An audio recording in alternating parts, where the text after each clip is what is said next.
Hi, this is Yolanda Van Veen, and in this segment we're going to talk about how to prune colonnade apple trees. Now there's so many different types of apple trees, and the colonnade is one of the best for fruit.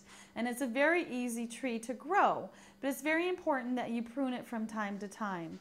And you never want to prune it more than 1/3 at a time, but just by taking some of the dead branches out and taking some of the every 3 branches out, you'll find that you'll have lots more fruit the next year.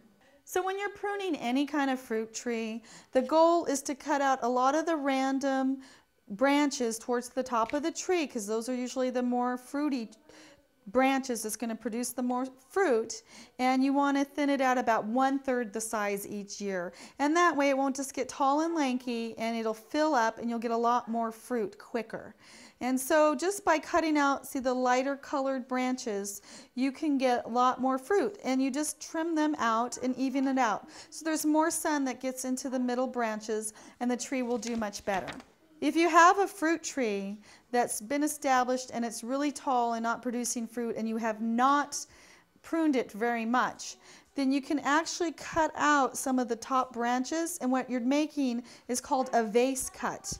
By doing that, you're forcing most of the growth back down to the bottom part of the tree, and you'll get a lot more fruit for the next year. So when you're pruning any type of a tree, you want to be really careful to cut it at the right angle. For example, if it's a large branch, you want to cut first at one side and then the other side, and then you're cutting that whole heavy branch off. Because if you just cut from one angle, it might actually hurt some of the bark and get into the main trunk. And you never want to hurt the main trunk, because you will lose a tree if it gets too damaged.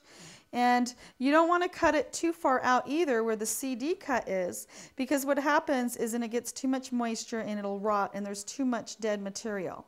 You want to cut it right at a little bit of an angle, leaving 1 to 2 inches right at where the tree is reading with the main trunk. Same thing, you never want to cut right up to the trunk line and make a solid cut, because what happens is the tree gets very damaged, and sometimes it will eventually kill the tree because it doesn't have bark to protect the main trunk, and that is what's needed. By keeping up with pruning, you will find that you will get lots of apples for even more years, and you can enjoy your colonnade apple tree for many, many years to come.